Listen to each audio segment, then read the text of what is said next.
What if I told you that your whole life you have been living a lie? And not only you have been living in a lie, you have been taking pride in participating in a $1 trillion scam. Let me ask you a question. How would you feel if you saw a driver throw empty bottles of soda into the woods? You probably would be angry, right?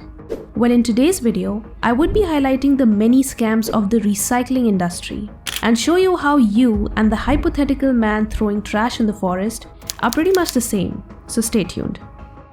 Regardless of who you are and where you come from, you immediately know this symbol. What comes to your mind when you see this? I know you're probably thinking, this symbol means whatever it's attached to is recyclable, right? Well, you are right, but what if I told you the majority of the plastics you have ever used doesn't have that symbol, but rather have these symbols? The first symbol came into existence when students across the USA were challenged to design something which raised awareness of environmental issues for the very first Earth Day celebration, which took place on April 22, 1970. The second one, however, was created by the plastic industry in 1988. Although they look quite similar, their meanings are different. The majority of the plastics we see in today's societies have the latter symbol. Once you see it, it's quite hard to unsee it. Less than 10% of the plastics with the plastic resin identification code that we always see actually get recycled, while the remaining are incinerated or dumped at landfills, which we all know how affects the environment. If you are wondering why the symbols look so similar, well, it's because the plastic industry wanted to deceive people into thinking that the plastics they were using was recyclable, while they were actually ruining the environment. If you're thinking that's bad, well, it only gets worse. To fully understand the depth of the $1 billion scam that is in the recycling industry, we have to go back in time, when phones had wires and Amazon was just a huge forest. Human beings and plastics have a long history together. Belgian chemist and clever marketeer Leo Baekeland pioneered the first fully synthetic plastic in 1907, which means we have been using plastics decades before the Republic of Ireland was even formed. Although plastic was first synthesized in 1907, it took quite a couple of years before it became the household item it is today.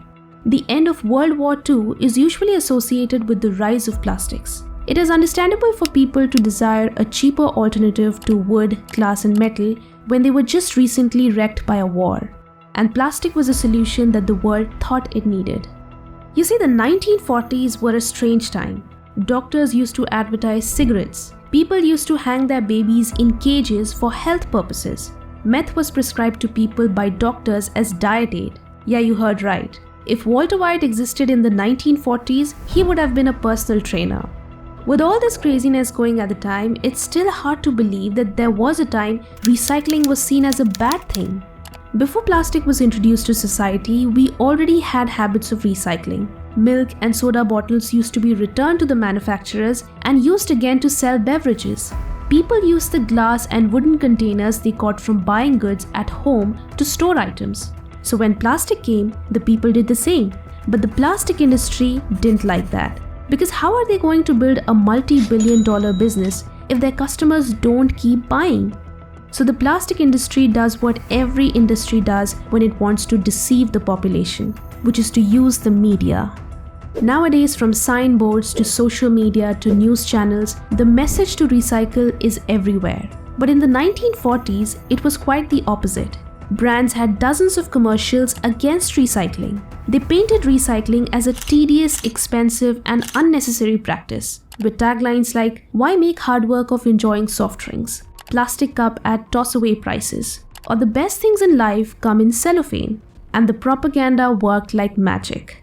Plastic went from being the new product on the block to being a household item in less than a decade. By the year 1960, plastic was being produced more than aluminum for the first time in human history. The plastic industry was booming, but not for long, because just 10 years after its record-smashing production rate, the world's first Earth Day occurred, and over 20 million people rallied the plastic industry's effect on the planet. And this was the day the actual recycle symbol was born. The plastic industry just faced one of the biggest PR attacks any business industry has ever faced. Almost every organization has its own fair share of backlash. But having millions of people call you out for being responsible for literally destroying the world is one very few industries can come back from. The plastic industry was desperate for a recovery. That desperation led the plastic industry to pull off what many have coined a masterclass in corporate greenwashing. Instead of using their billions of dollars of profit to come up with a solution to make their products more environmentally friendly, the plastic industry decided to double down on their propaganda. The same industry who was advertising to people to throw away their plastics turned around and blamed the public for the effect of plastic on the environment. They spent millions of dollars on campaigns blaming the public for the effects of pollution, with many ads such as the Crying Indian ad, which showed dozens of people throwing plastic into the lakeside. Although majority of the ads you see would like to highlight the general population as the driving force of plastic pollution, but the truth is quite the opposite. Recent studies in London showed just 20 companies are responsible for over half of throwaway plastic waste.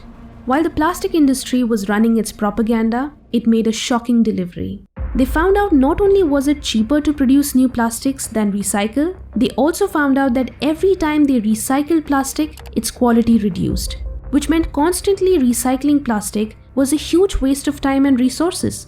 They knew if the public found out about the truth of recycling plastic, they would want to scrap the whole plastic industry. So what did the plastic industry do? Well, listen to what Larry Thomas, who was the former president of the Plastic Society, had to say. If the public thinks the recycling is working, then they're not going to be as concerned about the environment. The plastic industry did exactly what their president said. They purposely made their plastics have a very similar look to the original recycling logo that was launched on Earth Day, but gave each logo a resin identification number that goes from 1 to 7. But interestingly, what most people don't know is that only the first two numbers are actually recyclable and the others are hardly recyclable. And even when they can be recycled, most plants don't even have the equipment to actually recycle them. All over the world, most people don't even know that most of the plastics they have with the recycling logo can't even be recycled. This leaves most plastics being dumped in landfills or being incinerated. There is so much plastic in our oceans and seas that fish are slowly becoming plastic burritos. Studies have shown at least 1 in 4 fish contains plastic particles in their system. Not only are the fishes ingesting the plastics, they are also being killed by the plastics. About 100,000 marine animals die from getting entangled in plastic yearly. 10,000 marine life die yearly from being strangled by plastics in the ocean. And since plastic isn't biodegradable, most of it slowly breaks into smaller and smaller pieces over time. These tiny pieces of plastics are called microplastics, and they're everywhere, from the delicious sushi you eat, the salt we consume, the air we breathe, to vegetables and fruits, and now even in human blood. The plastic industry still runs its propaganda till today. From the year 2010 to 2016, plastic companies alone spent $330 million on advertising in order to keep the general public into thinking their plastics was safe. To be honest, the money was money well spent because the top 10 recycling companies in the world generate over $60 billion a year. Even though more data is coming out showing the deadly effects of plastic on our planet, the plastic industry is still booming more than ever. If you're probably feeling defeated on what to do to actually save our environment, well, for starters, if you have any of the plastics that can actually be recycled, try and put them up for recycling. But the best practice is to try and use far less plastic as possible. Instead, use glass and wooden containers like we have been using before the plastic industry literally lied to us. Stopping plastic use altogether might sound like a drastic choice, but it's the most practical approach. That's why countries like Kenya have banned single plastic altogether and now enforce strict fines for up to $40,000 for any offenders found using, selling, or manufacturing the bags. Also, countries like the UK and Bangladesh are enforcing laws that frown against the production and use of plastics due to the fact that recycling isn't just working. Before you check out the other videos on my channel, hit the like button and subscribe if you haven't already. And if by any chance you're feeling very generous today, you can support my work on Patreon. Thanks for watching and take care.